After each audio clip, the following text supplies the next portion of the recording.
Meron tayong bat, no? Bali, bago ako magawa ng chamber, o bago ako magkabit ng chamber, ito ay pump. No, bago ako maglagay ng chamber dito, kailangan matesting ko muna siya kung malakas. Kasi pag mahina, nire-reject ko na, kumbaga hindi ko siya ilalagay pa o yung isi-set up pa kasi mahina. Kaya ginagawa natin bago tayo maglagay ng chamber sa gantong bat, no? O kahit anong mga bat, kailangan matesting muna natin to para malaman natin kung malakas o hindi. Kasi pag mahina, useless, di ba? Hindi na natin ilagay kasi gawa ng mahina. Kailangan lagi testing muna bago ikabit natin sa ating bat or yung toy gun, na pellet toy gun. So gagawin natin mga kapit, tetestingin muna natin. Siyempre kailangan yan. Tapos lalagyan natin ng alcohol. Walang alcohol to eh.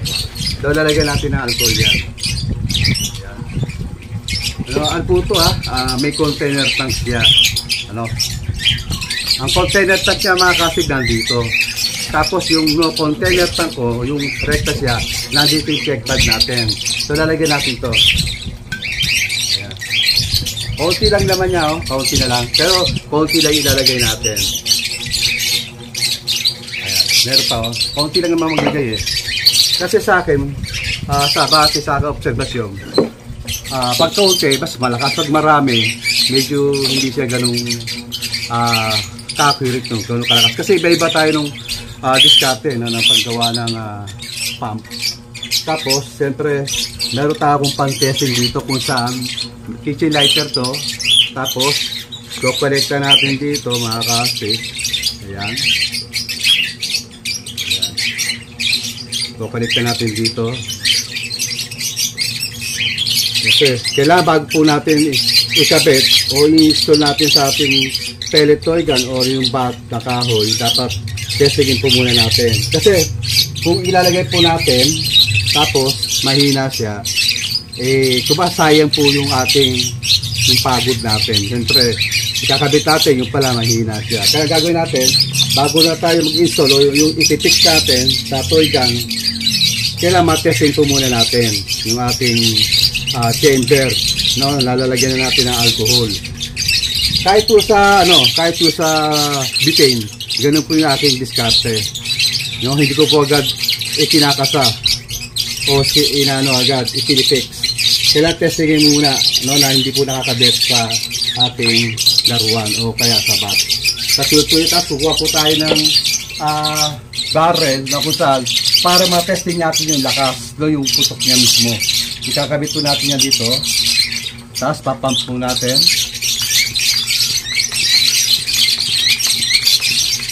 Yan.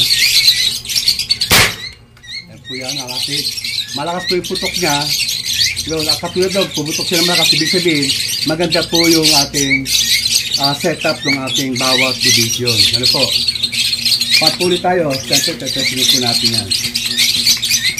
Hindi po yung pumutok sa isang malakas okay na. Kaya mga kahit tatlo. Pero automatic lang po yung pag malakas sa unang putok, ibig sabihin malakas po talaga yun. Ayan. No? Okay. Bali ito po yung paggawa sa akin ni Sir John Michael Mendoza. Bali bili na po siya sa akin ng butane. No? Maraming salamat at siyempre nagustuhan po ng mag-asawa sa kanil Sir Michael Mendoza yung ginawa natin pump, no, nalakasan siya. So kaya wala pa siyang 1 month tapos gawin siya sa akin ng di-pump naman yung aking masterpiece. Ayan po yan. Oh, napakalakas po yan mga kapit.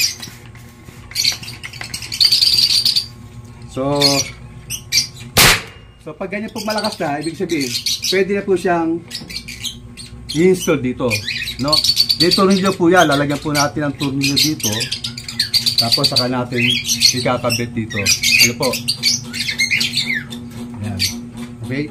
Tapos yung paggagawa niya po sa akin, yung wala namang container tank. Ano po mga kasi mas malakas po yung walang container tank no? Pero halos parehas na po, no? Sa aking mas parehas lang. Kaya lang yung no container tank po, wala siyang sarili lagay ng alcohol dito, kundi kalat siya sa loob.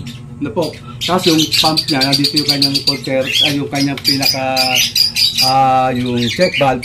So yun po yung nagbibigay ng hangin dito para mag-circulate yung kanyang alcohol. So ang nangyari kasi kaya mas malakas siya, no? Kasi hanggang dito umaabot siya, hanggang kaloob-loob kumakalat.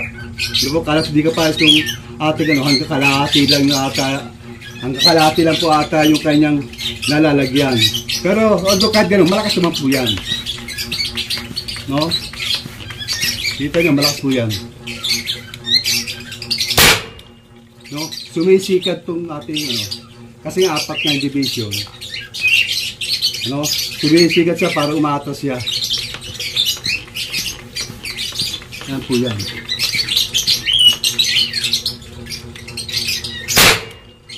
Sumikas yung ating toy gun, yung ating chamber. Ayan po, maasik.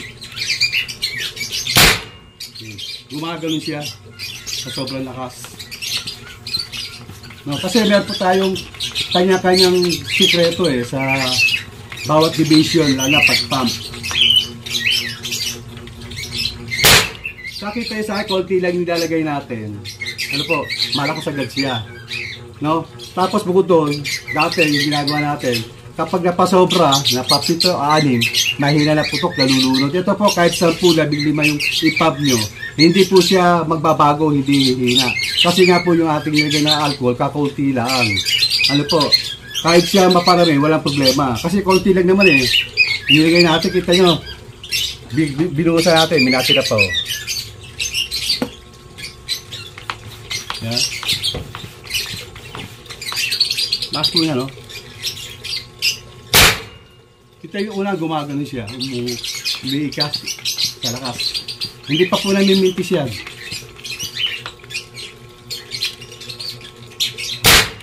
Yan. So, kaya gagawin natin, no? Ilalagay natin ito rito. No, long tank siya tapos long barrel din siya. Tapos siyempre uukaan natin yung pinaka dito, no? Kumbaga ano na dito, bibilugan natin para dito, para sa wiring niya papunta dun sa pinaka trigger niya. Ano po? Bali ito po ano to? Bali si Sir John Michael Pro Mendoza. Yan, ilalagay lang natin ito rito. Ayan. Tapos lagyan natin dito ng ano, yung bilog, kumbaga yung kurbada nito, lalagyan natin dito ng pinaka taste niya. Tapos ibayin natin yung linya. Ano po? Ayan. Hindi pa ako gumapo nitong pinaka bat, ano. Maganda tong bat na gawa niya. No, hindi ko na ayaw ko kung kayo niyo po niya po ito na bilhin po, pero maganda po yung pagkakagawa. No. Marami na ito ko ginawa ganito, no? Kasi meron ko nabasa. Ang nagagawa ko lang daw po ayos yung TBC, yung pellet toy gun. Hindi po, marami na po nagawang bat.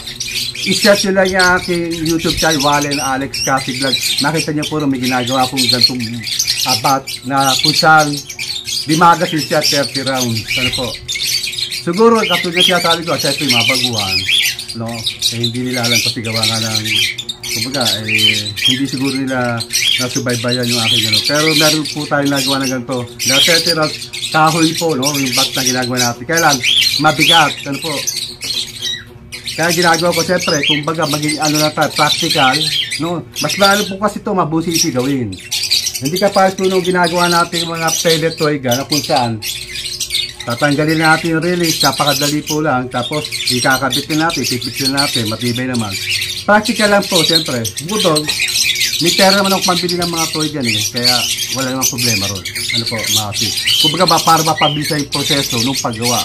Ano, pwede naman tayo gumawa nung pellet gun na toy gun, bakit gagawin naman tayo nito, di ba? Pero kung merong request sa bat ng ganitong kakabit, wala namang problema, kaya natin gawin. Kaya lang, kung ako tatanungin, hindi ako masyado nagano kasi masyadong matrabaho. Although marami naman tayong makagamit natin kumpleto po ako sa gamit Kaya lang siyempre ako medyo tamad ako sa mga ganun-ganung gawang ano Ano?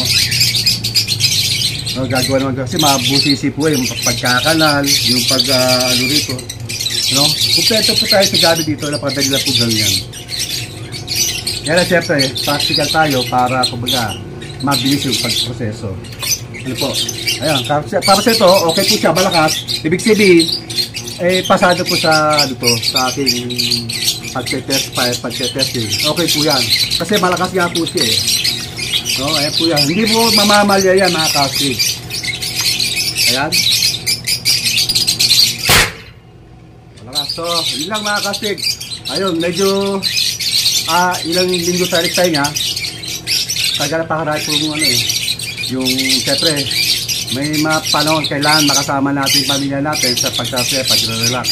Kasi nagsasawa pa rin, medyo nagsasawa na rin ako gumawa ng toy dyan, no? Yung pagbebenta.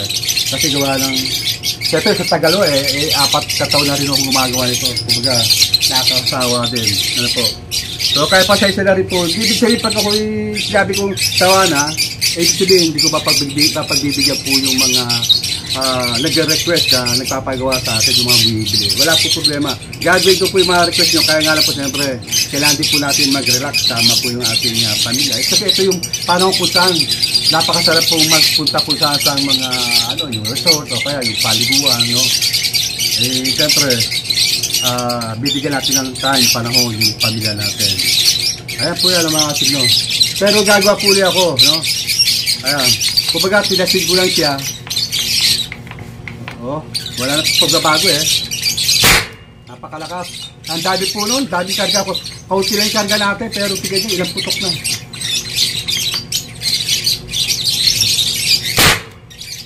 Okay, Sir John Michael Mendoza. Ito, kita mo to. Ito hindi naman to purong, yung masilya. Masilya to Pero ang niyan, super glue niyan, yung gamit natin PVC. Ito yung PVC natin. No? Hanggang dito yan. Tapos, nauubos natin yung super glue ganito. Isang pulo po ito, isang pulang pa. Kasi napakamahalaga po niya, yung safety nung gagamit. Para hindi po siya sumabog o mag-backfire, hindi po natin kailangan tipirin yan. Niluluto po natin yan sa pamamagitan nito. Huwag po tayo maglalagay ng PVC powder na agad-agad marami. Kasi ang mangyayari po luto po yung ibabaw, pero pinakailalim, pulbos pa. Ano po? Ibig sabihin, hindi po yung quality. Dapat siya ututin, niluluto. Hanggang siya ay mapuno hanggang dito. Matibay po hanggang harapan. So, gagawin po natin, syempre, ikakabit na po natin yan dito. Yan, Sir John Michael Mendoza, medyo mag-iintay lang po tayo na po kasi, kumbaga, isiningit ko lang itong inyo. Kumbaga, isiningit ko lang itong sa inyo na gawin. Meron pa pong mas na una po sa inyo na kumbaga inutututi po natin. Kaya huwag niyo po agad asa na matatapos po agad.